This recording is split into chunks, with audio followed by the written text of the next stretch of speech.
Rasulillah Sayyidina Muhammad ibn Abdullah wa ala alihi wa sahbihi wa mawalah. Amma ba'du. Apa kabar teman-teman kecil Bapak Ananda kelas 5? Mudah-mudahan teman-teman senantiasa diberikan kesehatan dan juga diberikan kemudahan kelancaran dalam belajarnya.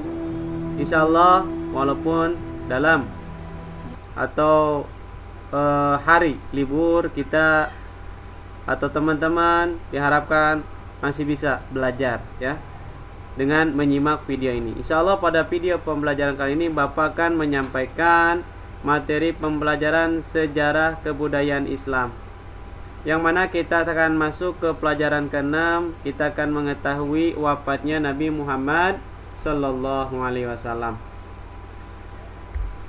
Di sini kita akan belajar tentang mengetahui wafatnya Nabi Muhammad SAW, juga mengetahui reaksi para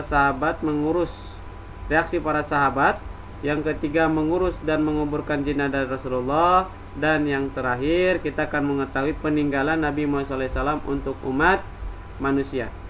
Baik, sebelum kita masuk ke materi pembelajaran, silakan teman-teman persiapkan diri terlebih dahulu dan kita belajar bersama-sama dengan membacakan basmalah.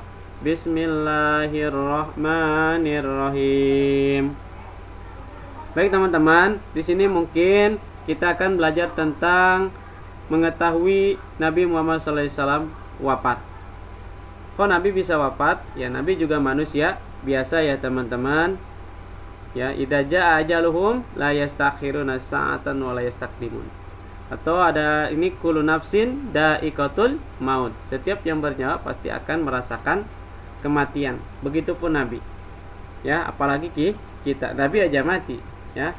Apalagi kita sebagai orang biasa. Makanya apa? Ingat, tidak boleh sombong dan tidak boleh jahat ya teman-teman. Baik, kita akan mengetahui wafatnya Nabi kita Muhammad Sallallahu Alaihi Wasallam. Tentu ini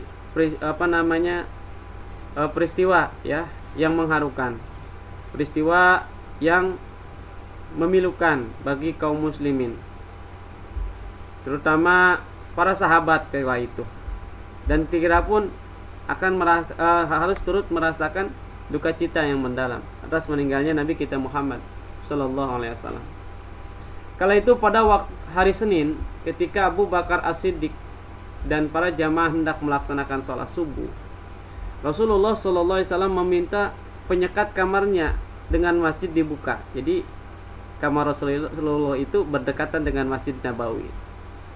Beliau memerintahkan memerhatikan kaum muslimin mengerjakan sholat subuh. Kemudian beliau tersenyum, padahal itu senyum terakhir beliau ya kepada kaum muslimin. Nah, kaum muslimin beranggapan ya Nabi Muhammad itu telah sembuh. Makanya kaum muslimin sangat bergembira melihat kejadian itu. Abu Bakar As-Siddiq pun hendak mundur ke shaf karena menyangka Rasulullah SAW hendak keluar untuk sholat. Namun beliau memberi isyarat agar mereka melanjutkan sholat.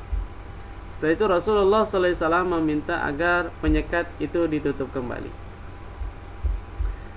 Nah, kemudian sakit beliau semakin parah. Tanda-tanda beliau akan wafat sudah tampak. Aisyah menyandarkan tubuh Rasulullah SAW di pangkuannya. Sementara itu tubuh Rasulullah SAW semakin lemah.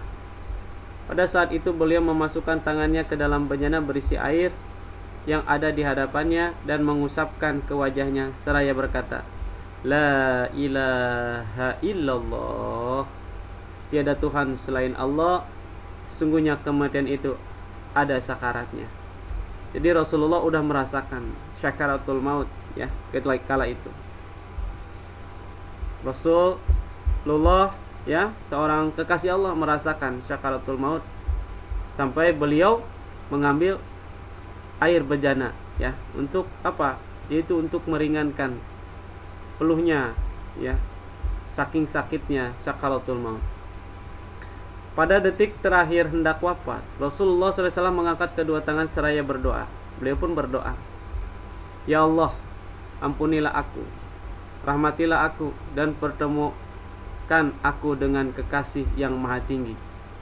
Kalimat itu diulangi hingga 3 kali. Setelah mengulang kalimat itu, Rasulullah SAW menghembuskan napas yang terakhir dan kembali ke zat yang maha tinggi, yaitu Allah subhanahu wa ta'ala. Inna lillahi wa inna ilaihi raji'un. Ya teman-teman, begitu indah meninggalnya Rasulullah, sempat berdoa ya, karena kekasih Allah. Kalau kita mungkin untuk merasakan sakaratul mautnya pun kita udah kagak bisa ngapa-ngapain ya, ditintin talqin ya, la ilaha illallah, baca la ilaha illallah aja susah ini. Naudzubillah. Mudah-mudahan kita dimudahkan di dalam syakaratul maut. Allahumma hawwin alaina fi syakaratil maut. Baik teman-teman, Rasulullah SAW wafat pada waktu duha, hari Senin tanggal 12 Rabiul Awal tahun ke-11 Hijriah, atau bertepatan dengan 8 Juni tahun 632 Masehi. Ketika itu beliau berusia 63 tahun. Beliau telah melaksanakan tugas kerasulan dan menyebarkan agama Islam selama 23 tahun, yaitu 13 tahun di Mekah dan 10 tahun di Madinah.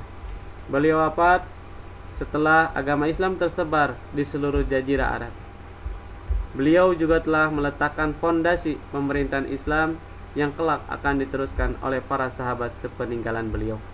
Jadi nanti kita akan belajar setelah ini ya, setelah kita mengetahui wafatnya, kita akan mengetahui pemimpin atau pemerintahan setelah Rasulullah SAW dalam Islam yang dikenal dengan Khulafaur Rasyidin. Baik teman-teman, ini saja video pembelajaran kali ini. Mudah-mudahan ada manfaatnya. Tetap semangat belajar di rumah, dan ingat bahwasanya semua yang bernyawa pasti akan mati. Kita nyanyi dulu bareng-bareng teman-teman, lagi liburan. Orang kaya mati, orang miskin mati, raja-raja mati, raja kaya mati, semuanya mati. Insya Allah ya, dengan mengingat mati adalah zikir yang paling utama itu teman-teman ya, zikir yang paling utama ya. Kita harus memperbanyak mengingat kematian. Agar apa? Agar pertama kita tidak tidak mau berbuat dosa atau membuat kita lebih khusyuk beribadah kepada Allah Subhanahu wa ta'ala.